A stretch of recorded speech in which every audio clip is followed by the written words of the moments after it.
I was cheated on, lied to, disrespected for years, was proposed to on the same day I caught my boyfriend sleeping with another woman. Few minutes later, he proposed. Hi besties, you're welcome back to my channel. If this is your first time here, my name is Pressy Patrick. Here in my channel, I read out people's true life experiences. If this is what you like, please consider subscribing to my channel. Like this video, share with your loved ones, and turn on the notification bell so that whenever I post, you'll be the first to get notified. Now let's get right into the story.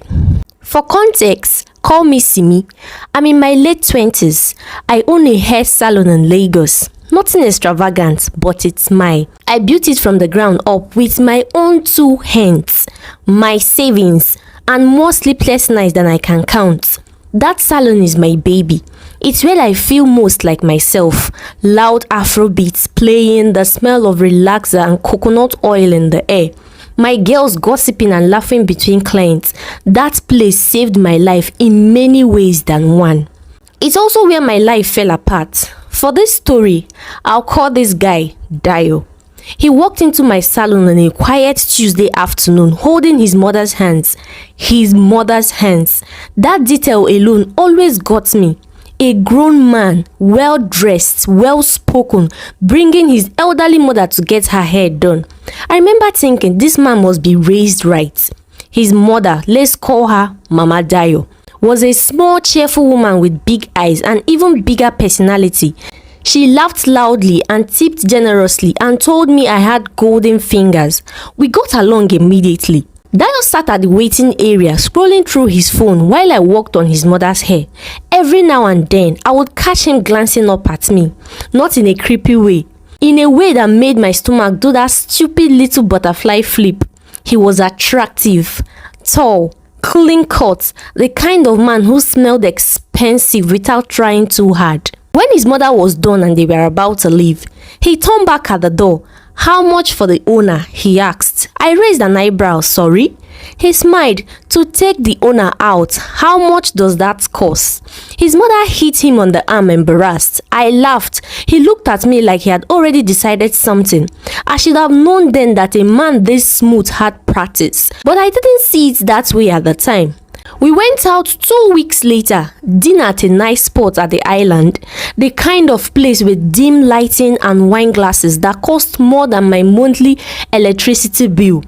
Dio was charming, not fake charming, genuinely funny, thoughtful, asked questions and actually listened to the answers. He wanted to know about my business, my family, my dreams. "You're not what I expected," I told him halfway through the night. "What did you expect?" I shrugged. "I don't know. Someone using his mom as a strategy." He laughed, a real unguarded laugh. She actually wanted her hair done. I just happened to notice the woman doing it. By the 3rd date, I was gone. Hey, completely, embarrassingly gone. I was already in love. We became official 4 months in. He was an engineer, worked for a construction company, traveled occasionally for work. We fell into a comfortable routine. Weekends at his place, phone calls before bed, Sunday rides at Mama Dio's house. She adored me, used to say I was the daughter she never had. For about 8 months, I was genuinely happy. The kind of happy that feels fragile, like you are scared to breathe too hard in case it disappears. I should have trusted that feeling. That fear wasn't paranoia, it was instinct. It started small, it always does, doesn't it? A text notification while his phone was face up on the counter. I wasn't snooping, I wasn't even really looking, but the preview loaded before I could look away. Last night was everything. The name saved was just initials, 2 letters, T and F. I stood there holding my cup of tea, heart suddenly loud in my chest. Maybe it's a friend, I told myself. Maybe it's a work thing. Maybe I'm reading too much into 2 words and a heart eyes emoji. I said nothing. I watched him come out of the bathroom, kissed my forehead, asked what I wanted for breakfast. I said nothing. That was my first mistake. Over the following weeks, I started to notice things that I've been too happy to see. He would excuse himself to take calls outside. He would switch his phone face down whenever I sat next to him. Once I picked up his phone to show him a photo he had taken of us, and the screen lit up with a WhatsApp message. Before I could see who it was from, he would cross the room and take the phone from my hand so fast like a rat running away from a cat. Sorry, he said, laughing it off. I'm just particular about my phone. Particular to your own girlfriend. One evening, when he was in the shower, his phone buzzed on the bed where he had left it. I stared at it for a full minute, arguing with myself. Don't look. Don't be that woman. You will ruin everything by being insecure. I picked it up. The WhatsApp message is loaded. 5 different chats. 5 different women. Pet names. Voice notes. Emojis I'd never received from him. One chat had explicit photos I will not describe here. Another had a woman asking when he was coming back to Abuja. My hands were shaking. My face was completely calm. I put the phone down exactly where I found it. I went to the kitchen. I finished cooking dinner. I served his plate. I watched him eat and laugh and say my jollof rice was the best he had ever tasted. And I felt something shift inside me that night. Something quiet and cold and very, very patient. Here is what nobody tells you about choosing to stay when you know the truth. It changes you, not immediately, not in ways other people can see, but slowly. You start performing happiness instead of feeling it. You start scanning rooms, checking faces, reading texts up and down. You become a detective in your own relationship, gathering evidences for a case you are too scared to take to court. I stayed with Dayo for another year after that night. A full year. People ask me now and I understand why. Why would a woman as independent as you, a business owner, someone who doesn't need a man financially, why would you stay with a cheating man? And the honest answer is embarrassing. I didn't want to start over. I didn't want to have too many body counts because I already had one from my previous relationship and it disgusts me to be sleeping with men. I know how that sounds. I know. But I was 27, almost 28 years old, watching my friends get engaged and have babies, and the thought of going back to dating apps and first dates and explaining myself to a stranger all over again made me feel physically sick. Daya was comfortable. Daya was rich. Daya was already embedded in my life. He knew my sisters. He ate my food. His mother always texted me good morning. Starting over felt like failure.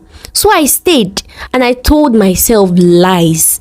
He loves me in his own way. All men cheat. At least he comes home to me. At least he's not violent. At least is the most dangerous phrase in a woman's vocabulary. It's how we talk ourselves into accepting the minimum while calling it enough. And physically, my body was paying the price. I was treating infections I had no business having. Over and over, I knew where they were coming from. My doctor was too tactful to say what she clearly wanted to say. I bought my medications like I was buying skincare routinely, without drama, like it was just a normal part of my life. Treating infection for a man. That is not a normal part of life, but I had normalized it. It was a Saturday. I hadn't told Daya I was coming. I finished a client early and thought I would surprise him, pick up some things I had left at his flat, maybe cook dinner. I took a bus instead of a cab because of the traffic on my usual route was terrible. That small ordinary decision, choosing the bus, changed everything. I got to his estate around 2 p.m. The afternoon was hot and bright and absolutely unremarkable. I greeted his gateman who let me in without blinking. I was a regular. He knew me well. I knocked. No answer. I used my spare key. The living room was empty, but there were 2 glasses on the center table. A woman's handbag on the couch. Not mine. High heels by the door. Still not my own. I stood completely still and then I heard it. I won't describe what I heard. You can use your imagination. All I will say is that the sounds coming from his bedroom were unmistakable. and they were not quiet, and they went on for long enough that I had time to feel my entire world tilt sideways. Here is what surprised me about that moment. I didn't cry. I didn't scream. I didn't pick up those expensive heels and haul them at the wall. I got out my phone. I don't know why, maybe an instinct. Anger that had been sitting so long it had hardened into something cold. I moved quietly to the bedroom door, which was slightly open, and I recorded a short video, enough to be clear, enough to be undeniable.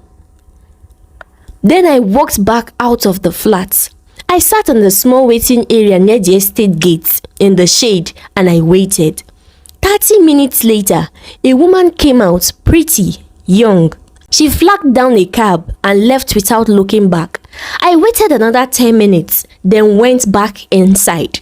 Dio was in the kitchen when I walked in. He had showered. I could smell his soap, and he was making himself a drink like it was just another lazy Saturday afternoon. He turned around and saw me. For half a second, just half a second, I saw it. The flash of guilt. The rapid calculation behind his eyes. How long has she been here? What does she know? What does her face mean? Then the marks came back on. Smooth, practice, effortless. See me, my baby. When did you get here? I didn't hear you knock. I used my key, I said. My voice was perfectly even. I was proud of that. You should have called. I wanted to surprise you. He smiled. Okay, let me make you a drink. You look warm. I sat on the same couch where the stranger's bag had been 20 minutes earlier. I watched him move around the kitchen. I thought about the video on my phone. I thought about all the infections. I thought about all the nights I had cried quietly in my own bathroom so he wouldn't hear. All the times I had checked his phone while he slept and felt myself grow smaller with every message I found. All day at least. He came and sat beside me, and then, with the confidence of a man who had absolutely no idea what was coming, he reached into the drawer of the side table next to the couch and pulled out a small velvet box. He got down on one knee. I looked at him, at the box, at his face, earnest and expectant and proud of himself, and I started to laugh. I couldn't help it. It just came out of me, not a giggle, not a nervous laugh, but a real full laugh. The kind that comes from somewhere deep in your stomach. I laughed until my eyes watered. I laughed until he stopped smiling. Simi, his voice was confused, uncertain. It was the first time I had ever heard genuine uncertainty from him. I took the ring from the box. I looked at it. It was beautiful actually. He had good taste, I'll give him that. I put it on my finger, still laughing. Simi, why are you? I'm happy. I managed, wiping my eyes. I'm just happy. He sat back down, watching me with the bewildered expression of a man whose script had completely failed him. He never asked me directly what was funny. I think some part of him was too afraid to know. I left that evening with the ring on my finger and a video on my phone and a plan forming in my mind that I'm not entirely proud of. Or maybe I am. I haven't decided yet. I did not sit down with Dio and have a mature, difficult conversation about boundaries and consequences and the relationship we both felt to protect. I went home and I contacted bloggers. In the age of the internet, everyone knows that a story, the right story with the right evidence, can spread like wildfire. I found the gossip platform. I found the bloggers who specialize in exactly this kind of content. I sent the video, carefully edited, to be clear but not explicit for posting purposes. I made sure that the lady's face did not show. And I sent something else. Photos he has sent me over the course of our relationship. The kind of photos men send when they are trying to impress you. His nudes. The kind you say without thinking about it and then forget. I didn't forget about mine. The next morning, I woke up to my phone ringing off the hook. By afternoon, Dio's face and considerable more of him was the most talked about thing on 3 different gossip platforms. His name wasn't used, but his face was. His butt was all over the internet. People who knew him recognized him immediately. His colleagues, his friends, people from his hometown. By evening, he called me 16 times. I watched the calls coming. I didn't answer a single one. The ring was in my bag. I returned it through a dispatch rider 2 days later with a note that said, "I've collected what I owned. We are done." I won't pretend the aftermath was clean or simple or satisfying in the way revenge stories are supposed to be. There was satisfaction, yes, a hot, ugly, very human satisfaction when I saw the comments on those posts. People calling him out, women sharing similar stories, the damning humiliation spreading in real time. I will not lie and say I felt nothing. I felt everything. But I also felt something else, shame. Not because of what he had done, that I was clear about, but shame because I had stayed for so long, because I had let it get so bad, because for over a year I had known the truth and chosen the comfortable lie. The ring, the proposal, his genuine shock when I laughed. It showed me how little he had ever respected me. He had been sleeping around our entire relationship and still thought he could propose, and I'll cry like a baby and say yes to his rubbish proposal. That's what broke something open in me. Not anger, not the video, not even the infections, the proposal. The audacity of the proposal. The fact that he had genuinely believed he could treat me that way and still deserve me. Me, see me. Talk more of making me his wife. He must be very stupid. I know he might be thinking Daya would have gotten me arrested, but he didn't. In fact, I was ready for whatever consequences would come out of it. It has been several months since that Saturday afternoon. I'm still in my salon. The Afro beats still play loud, and the coconut oil still smells the same, and my girls still gossip between clients. Some things don't change, but I've changed. I wish I could tell you I immediately found inner peace and started a healing journey and downloaded a meditation app, but the truth is messier than that. Some days I'm proud of myself for walking away, for not accepting that ring with grateful tears, for finally breaking a circle I'd been trapped in. Some days I wonder if I went too far, if public humiliation was a cruelty I should have chosen, if there was a better way to live. I don't have a clean answer to that. What I do know is this: I am free. For the first time in 2 years, I am genuinely fully free. And freedom, real freedom, even when it's complicated, feels better than at least ever did. I am dating no one now. I am healing. I am walking, and slowly, very slowly, I am learning to trust that flutter in my stomach again. Not to silence it, not to reason my way past it, to listen. So I want to ask one question. Did I go too far by exposing his nudes? By sending it to bloggers? I'm not sorry though. I was cheated on, lied to, disrespected for years, was proposed to on the same day I caught him with another woman.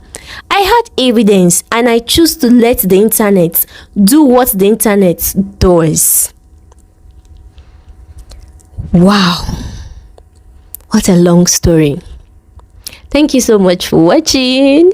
Please, what do you think about the story? Comment your thoughts in the comment section, and please remember to share my video, like my video, and subscribe if you haven't. Please support me. Thank you so much. I'll see you in my next video. Bye.